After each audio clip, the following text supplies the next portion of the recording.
Well, hi there. It's Monday and time for Monday Mastery. I'm author and dating coach Rick Sodebeer, and I'm here to help you navigate the sometimes murky and crummy waters of dating. And it's not all that bad. It's not all that bad. And hope you all had a great weekend. And for all of you guys out there, hope you had a wonderful Father's Day. And it's time to get our week started. So as you join the online event tonight, just type in where you're from, where you're watching from, and in the meantime, we'll start to kick it off here and see where our conversation ends. Today, I wanted to talk about. Hey, Dolores from Louisiana. Awesome. Thanks for joining in tonight. Glad to see you're here. And I drove through the state of Louisiana not too long ago, back in the end of March, first part of April. Beautiful state. Beautiful state. Anyway, I wanted to talk about what it takes to fall in love today and what it takes to stay in love. And one of the, there are a lot of different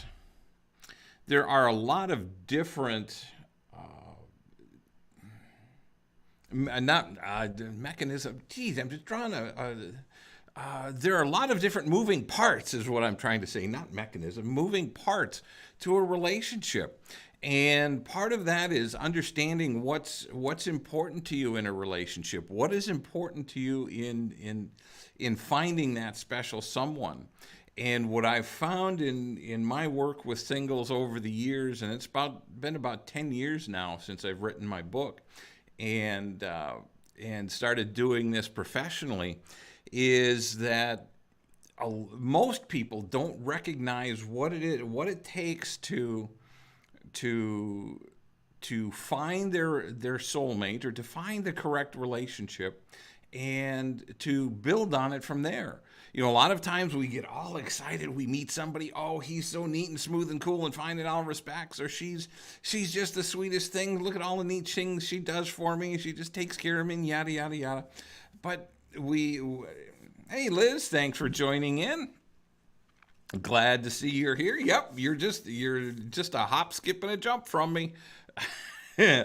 So anyway, but it takes more than just the infatuation and raging hormones to make a relationship work, to make a relationship last. You know, we're all excited. We all get wrapped up with the first couple of months, or maybe even couple of years in some cases, depending on how experienced a dater you are and how strong the relationship is. But it can be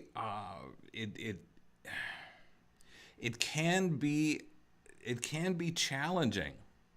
And the reason I say it can be challenging is because when we're just focusing on all the excitement, all the new things, all the fun and games, and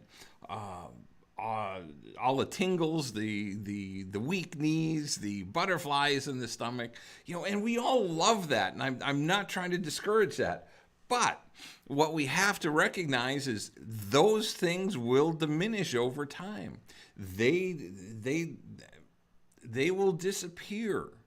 And that's not necessarily a bad thing either. You just have to recognize that's part of the relationship process. It's part of a maturing relationship. And it's you know, again, it's so easy to get caught up in the excitement and want to have that every day, all day, and for that to continue for the rest of your life. Well, I'm here to tell you it's not going to happen.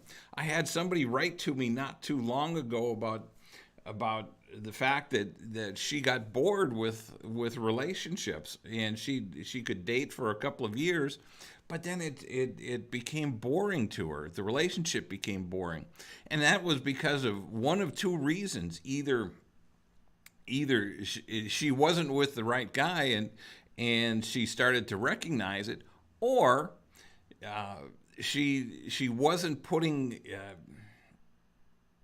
sufficient energy into the relationship, and not recognizing that, hey, this happens to everybody. The infatuation does not last forever. If you're lucky to get a couple of years out of the infatuation stage of a relationship, you're going to be pretty lucky. And so it's best if you can recognize that ahead of time and know and expect that it's coming. Again, it's all neat and smooth and cool and fine in all respects while all that stuff is going on.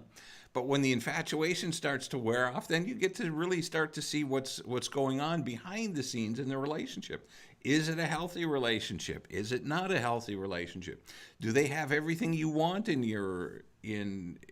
as a mate, as your soulmate, or are they missing something?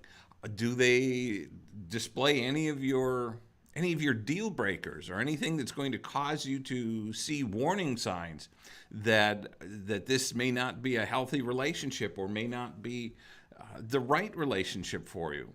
And just because you see warning signs or see things that may mean this isn't a strong relationship or a great relationship for you, doesn't mean that you're a bad person, doesn't mean that they're a bad person. It just means you're not a good match. You're not a good couple together. You may have a few things in common. You may have some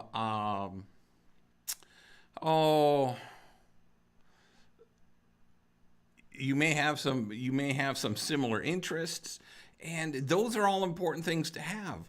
But there's so much more. You have to be able to develop an intellectual connection, a spiritual connection, an emotional connection, and then the physical connection. And physical connection is not all about sex. Physical attraction, or the physical connection, starts with being attracted to each other, and that's actually probably more important than the physical, the intimate part, or the sexual part.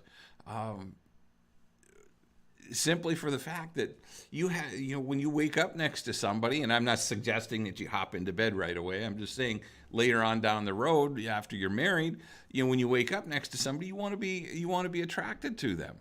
So there's a lot of moving parts when it comes to relationships and finding that right one. And that's kind of, as you fall in love, there has to be a mutual attraction. I mean, it's, and not everybody's attracted to the same thing. Not everybody has interests in the same thing. There are people that just love to go out and ride motorcycles. And just get out on the highway and ride, or go take some back roads, or whatever it is, and go to the big rallies, like Sturgis or some of the other places. Lake of the Ozarks is another big place. But if that's not your thing, you may have if you have a partner that's there, or that likes to do those things. But if they're not into it, that you have to come to some agreement there that either they go without you, or you have to start participating.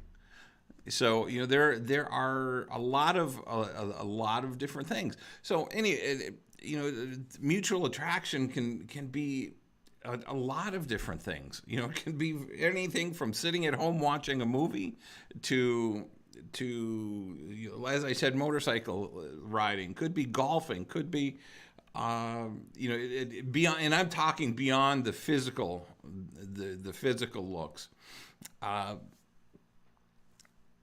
It could be sailing. It could be it could be at the shooting range. It could be Oh, what I was just thinking of another one this afternoon. I can't remember what it is. If I come up with it, I'll bring it up again. Um, there needs to be an emotional connection. This is really an important part, and this is where men and women kind of diverge on the relationship side, because guys are typically not really emotional. We don't misunderstand me. We get emotional. I'll break down in tears every once in a while. When something strikes me, and I think most guys will. But for the most part, in a relationship, men are going to be a little more. I'm not sure if stoic is the word that I want to use, but will be a little bit more reserved. Will generally not show as much emotion, at least on the negative side. If it's a football game, if it's a car race or whatever it is, there can be a lot of emotion. We can be throwing things at the TV. Although we could do that in political conversations too, or political speeches too. Seems that we're very polarized that way these last few years. But there needs to be a mutual attraction, and not just in the physical arena. There needs or emotional connection. I'm sorry, compatibility. Again, I started talking about being able to do things together. There's nothing worse than being in a relationship where you do everything alone. And I'm sure some of you have been out there that have been in relationships like that. I know that the last part of my marriage was very much like that. There's a few things we enjoyed doing together, but for the most part, it was no, not so much. It got to the point where I ended up working all the time. That seemed to generate the most satisfaction for me in our relationship. But that's everybody has their different wants, needs, and desires. There's one that just popped into my head is fishing. I've in the last 2 or 3 or 4 years, I've seen more and more women post pictures of fishing on their not only on their social media, but on their dating sites. And that's actually kind of surprised me. Not that they like fishing, but there's a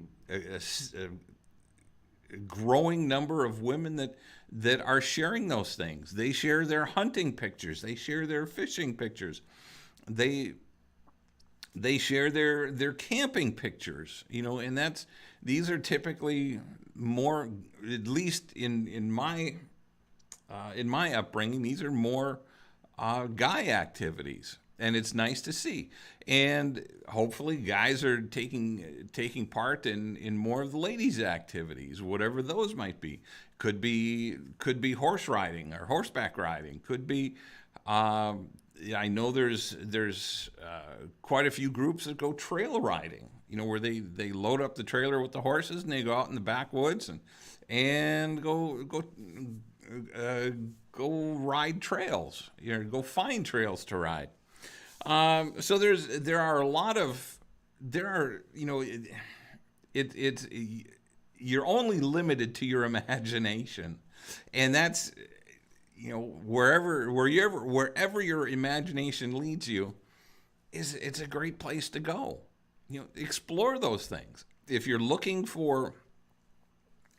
to meet someone, go explore these different things. Go explore trail riding. Go explore, off-roading. The four-wheeling. Go rent a four-wheeler and see what it's like. That's a great place. I see so many couples doing that these days. It is. Is it my cup of tea? Absolutely not. But it's one of those things that I got a lot of that stuff out of my system when I was when I was in my 20s and in my teens, and so now I'm okay. I'm more along the lines of, let's go sit at the beach, let's go sit on the dock, let's go sailing, let's go do something not quite so strenuous. That leads to compatibility, and that's kind of what we're talking about now. Communication. Communication is so important. It's being able to share your ideas, your thoughts, and there's a gentleman out of Canada, a doctor, a psychologist out of Canada, Jordan Peterson, and he can be a bit of a lightning rod in what he says. But when you listen to it and break down what he says, he really makes a lot of sense. In that, one of the things he said, he doesn't like conflict. But it's sometimes you have to be direct. You have to share what's on your mind. If you're not sharing what's on your mind, things start to build up, and pretty soon there's no way you've built up anger, you've built up frustration, you've built up whatever negative emotions you built up. And pretty soon you're in a place that it's almost impossible to get back to ground zero, or to where you started. And so you have to be able to speak out. You have to be able to share what's on your mind. If you can't do that, you run the risk of shutting the marriage down, and at some or relationship, if you haven't made it to the marriage stage, and destroying that because of unexpressed wants, needs, or desires. And Liz says, I found that over my 25 years with my husband, it was the little things that meant so much. If we were in a crowd of people, he would wink at me from across the room. I would write notes on his napkin. I put in his lunch bag. Oh, that's cool. See, these are neat things to keep the marriage, to keep the relationship and marriage alive.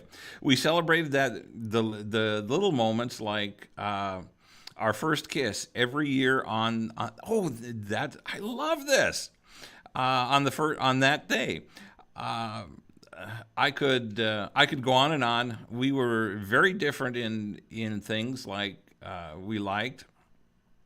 Let's see, but there was a compromise. We on purpose kept that connection alive, and that's awesome. I love that, Liz. That is so cool. And Liz is right. There are going to be compromises. They can't be compromises on your morals and your values. I want to lay that one down right now. But you can compromise on the things that you do. And not everybody.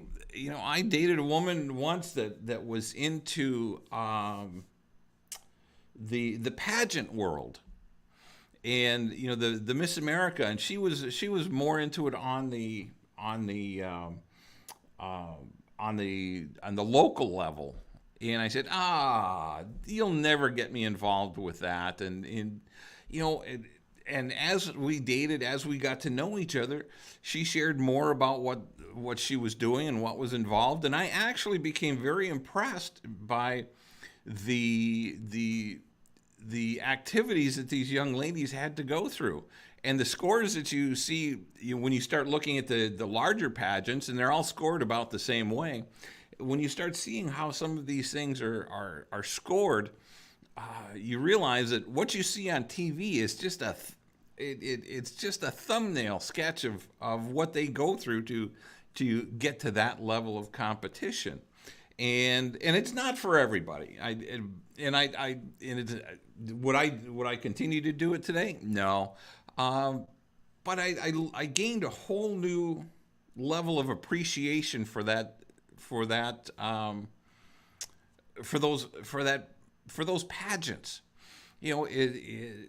Again, it's not my cup of tea, But when you find that right person, when you start dating somebody and see that they have a passion that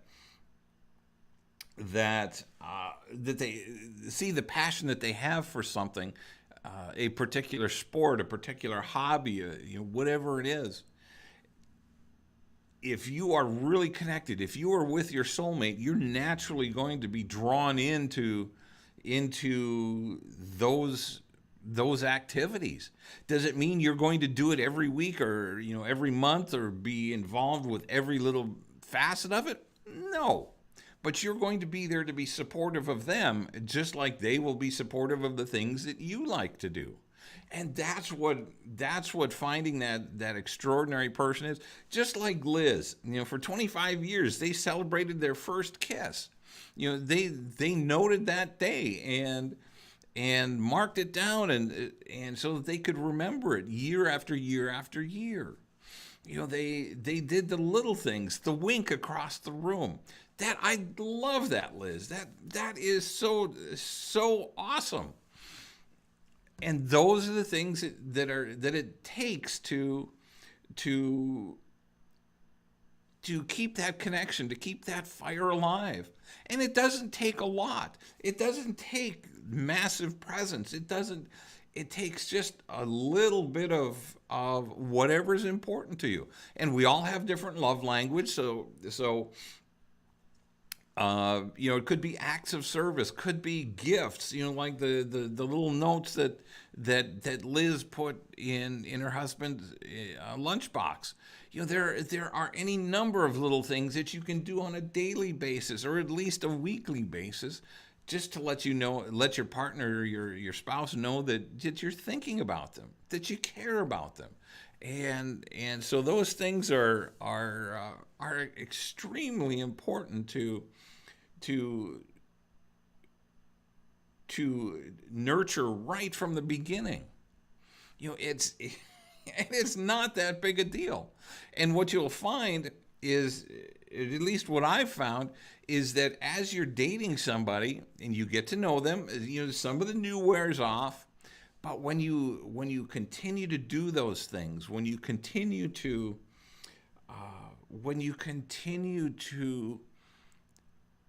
put your partner ahead of yourself, and we both need to do both people need to do this.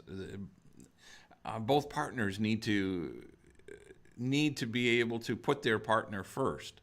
And I'm not talking about, where do you want to go for dinner tonight? I don't know. Where do you want to go? And it's not like that. It's like, well, I really wanted to go to the opera tonight, or I really wanted to. I really wanted to go to this movie or this show, and it may not be what you wanted to see. The opera may not be where you wanted to go, but you do it because it's something your spouse did, or your partner wants to do. And these are the things that help deepen your connection. Doesn't mean you're going to have to do it every day. You may go, and this may be the first time, and we'll use the opera analogy again. You may go and say, "Oh my God, this was so painful. This was terrible." And I've been in situations like that where it was just painful to not saying the opera was painful, but there have been events that I've gone to that were literally painful to attend. It was just so bad. But we weathered it. It gave us something to laugh about afterwards, and we would kind of agree on, that was not the best thing that to do on, and it was my first time. I can't remember what it was off the top of my head, but it was the first time that I had done something with a couple of people, and it was like, oh, this was really bad. And so, will I give it another chance? Yeah, because they told me, yeah, it's pretty cool most of the time. So, I mean, and the point is that you need to give things a try. When your spouse asks you to do something for them or with them, don't automatically say no. Open up your calendar and make sure that you're able to do those types of things. And that's and you need to do that right from the very beginning. If especially if you see that there's there's a spark there, if you see that there's a connection that's starting to develop, and you and I don't want to say you should always be putting your best foot forward, no matter what, but it should come naturally to you, if it's the right relationship. Trust and respect, and this is such a big one. It's what we all seek. It's what we all desire. It's what we all want in a relationship. We want trust and respect. But are you trusting and respecting in return? Now, if you're not, and this goes for both men and women. Both of you have been burned. Or all of us have been burned at one time or another. And are you letting those past experiences jade you? Are you letting those past experiences give you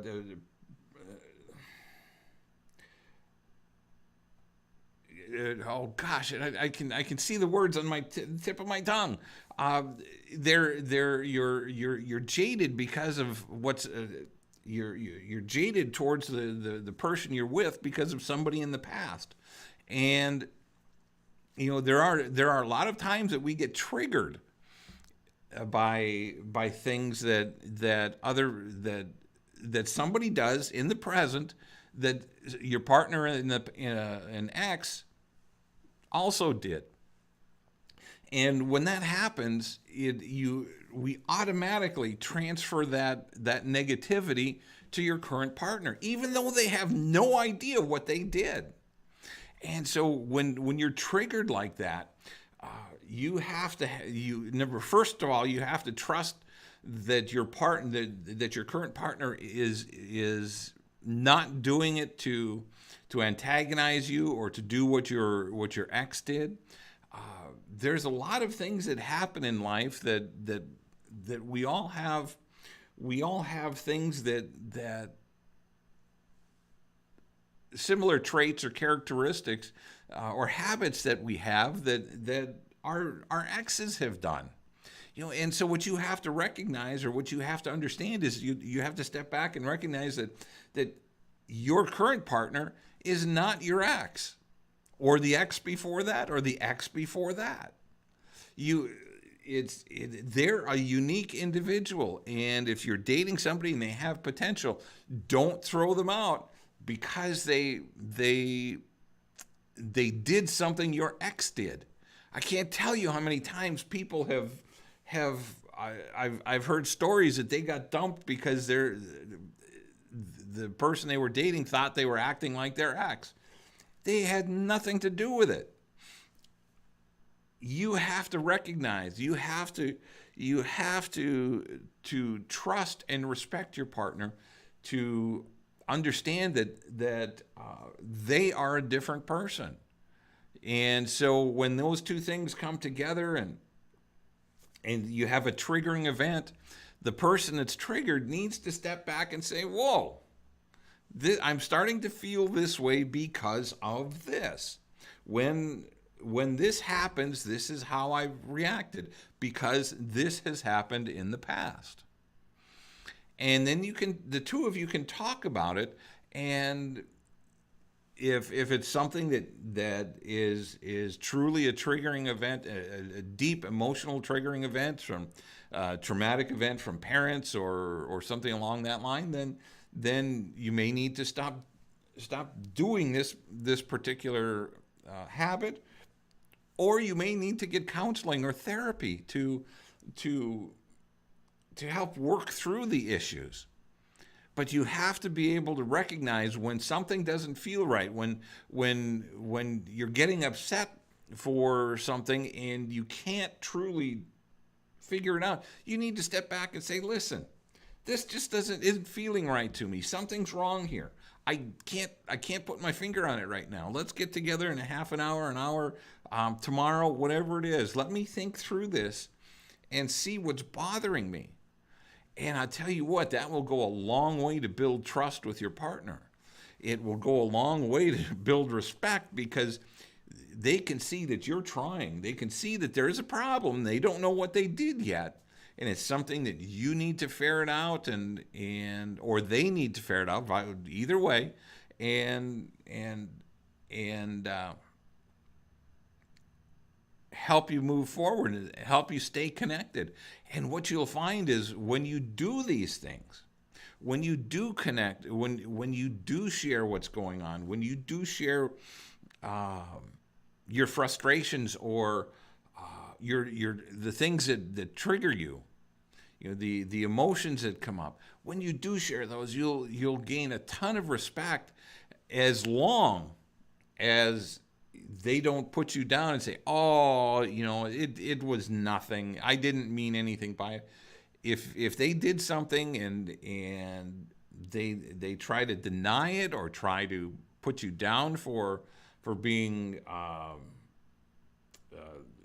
hurt by it, and we'll just use hurt, then that should be a warning sign, because they should say, oh, I didn't know. Let's talk about it. Let's see how we can work this out. How can I make it better?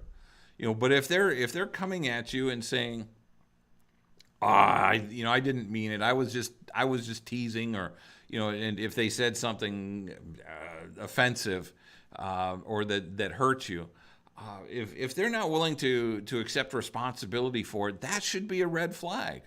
You shouldn't be taking a lot of grief from people. It's not going to lead to a healthy relationship. And these are the types of things, if you want trust and respect from somebody, you have to give them trust and respect within reason, but they also have to trust and respect you. And when you start sharing your triggers, they should be respectful and listen, and vice versa. If they start saying, hey, you just made this comment, and my feelings were hurt because in the past this is what was happening when my ex made that comment, or when my parents made that comment, and it was hurtful. And I had this conversation with a woman that I dated many years ago, and we were talking about it, and it was after I had come to the realization that for over 50 years my dad had called me stupid and an idiot. And that stung for a lot of years. But when I finally worked my way through it, it didn't bother me as much. But the words stupid and idiot are words that I just don't like in my conversation. And when the woman I was dating said, well, that was stupid, wasn't it? And I said, whoa. And then I stopped, I paused, and she did, when I shared my story with her, she just had this look of horror, and it's like, holy crap, I had no idea. And from then on, it was never a situation again. And that's the type of connection that you want, that when something comes up, when there's a triggering event, you want them to hey, Phil, thanks for joining in. You want them to understand, and then you can develop trust and respect, and know that if something like that comes up again, or if something like that comes up for them, that you're going to be there and respect what's going on with them. And let's see, Phil says, hey, Rick from Olathe, being given to the other spouse is such a blessing for both. I'm not sure I understand it. I may have to read that one again. I like the Chip and Dale cartoons from back in the day. My late wife and I brought I brought us closer over the years of a great marriage. And yeah, Chip and Dale. Those, if I remember those cartoons correctly, they were overly nice to each other, and it was like, no, you go, no, you go. And we some friends and I still have running jokes like that. No, after you. Oh no, after you. That can be fun and playful, and but it is important. And like Phil, just like Liz, you guys had some good some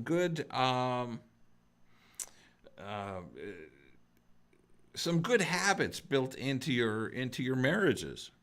Another one is commitment and effort. And we've kind of been talking about this, weaving our way. This has kind of been weaving our way through the conversation, and there has to be commitment.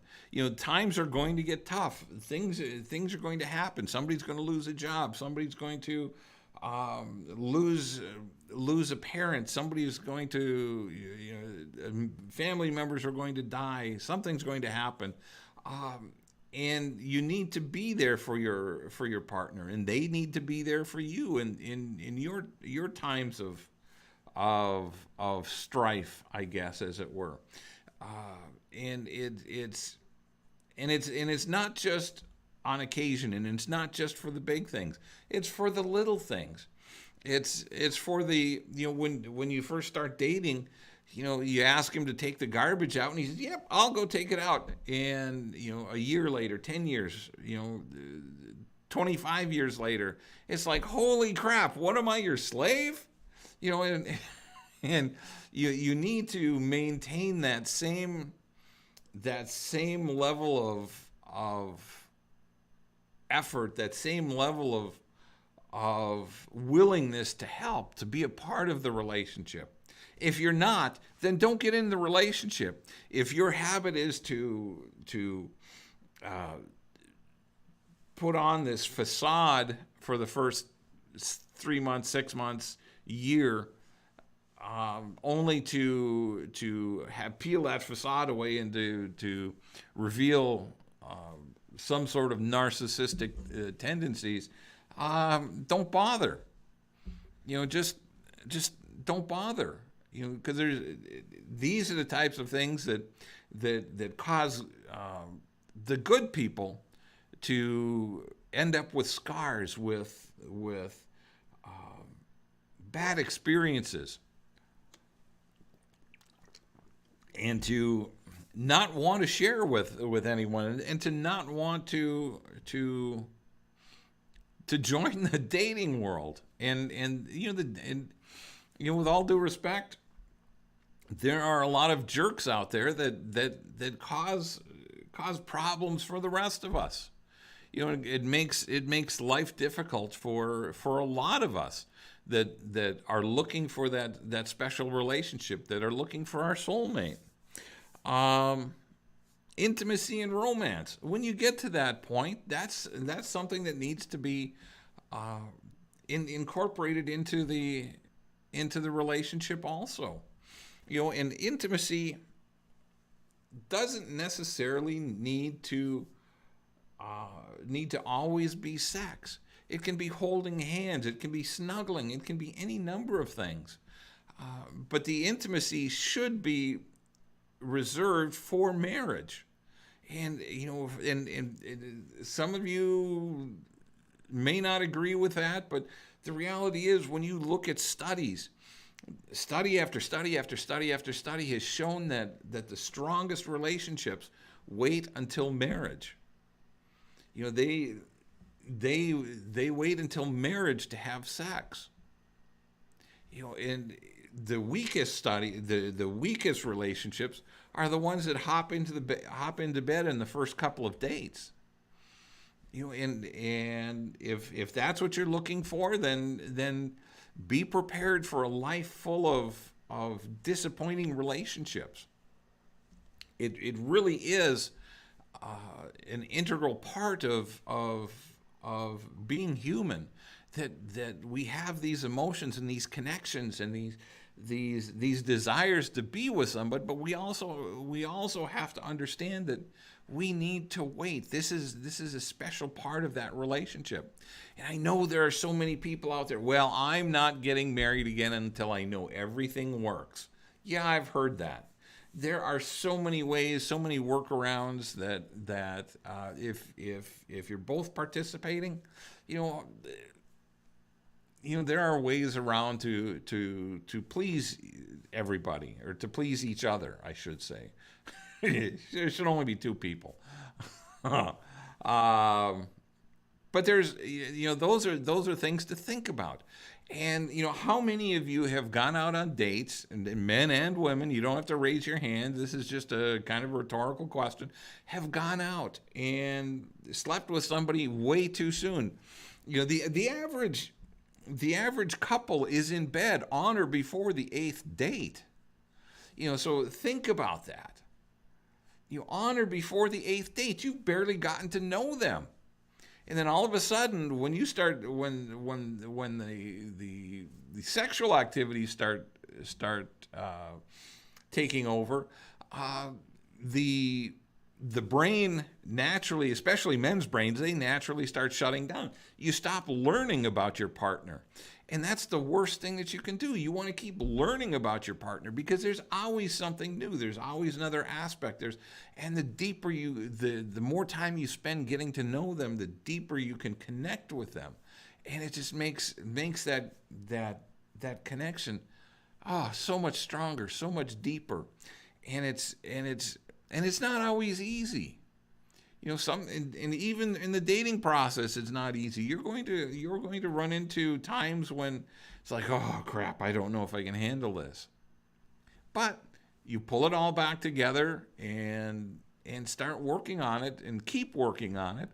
And those are the same habits that you're going to have as you move forward into marriage. Then the last part is growth and adaptation. This is something that how many of you have heard, well, we just grew apart. Anybody hear that? And maybe in your marriage, maybe in your friends, or maybe in other family members where they just grew apart. Why did that happen? I believe that it goes back to the commitment and effort. There has to be a give and take in a relationship, in any relationship, whether it's just a friendship, a romantic relationship, or marriage. You have to learn to grow. And if you're in a healthy relationship, what you're going to do is you're going to encourage your partner to grow. You're going to encourage your partner to take on new things, or to try new activities, or new hobbies or new interests. And they may want to go back to college or go back to school in some form. They may go back to doing any number of things. And as you do these things, you each adapt to what the other is doing and how the other is growing. And if you're in an ideal relationship, then you're going to be encouraging your partner, your spouse, to step up and do the things they need to do to achieve their goals. There's nothing more enjoyable than coming home to somebody that's in your corner and encouraging you. And especially if you've had a hard day, this can be, it's such a brutal day, and that they're there in your corner. They're there to encourage you, to motivate you, to let you know that whatever it is you want to do, they're there for you to help you in whatever way they can. One of my dearest friends started getting back into real estate about a year and a half ago, and I've known her for more than 10 years, and I've seen how brilliant she is. and how, and it's just how smart she is in the real estate market. And she kept shying away and shying away and shying away. Finally, about a year and a half ago, I nudged her enough that I said, just do this. You're so good at it. You know, you're a natural at it. And now today, you know, and she's so funny because she'll say, oh, I'm just not where I need to be. I need to be doing this. I said, Sherry, look at where you were a year ago or a year and a half ago when you started. You were crying the blues because you didn't have any appointments set. You didn't have any sales on the books. And now look. I mean, you're and my point here is that you can be encouraging. You need to be encouraging and to help your partner recognize that they have talents, they have gifts that it may not be real estate. It may not, it could be any number of things. It could be a talent of, it could be the gift of volunteering, to brighten somebody's day, and encourage. It's so important to be able to encourage each other and build each other's.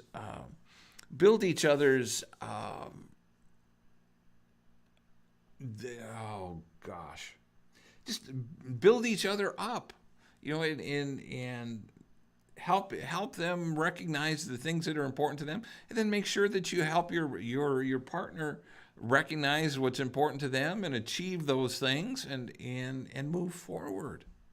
It's not difficult as long as you're staying connected, as long as you communicate.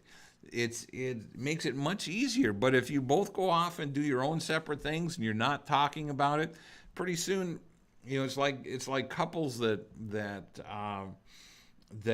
do everything for their kids and they don't spend any time working on their marriage.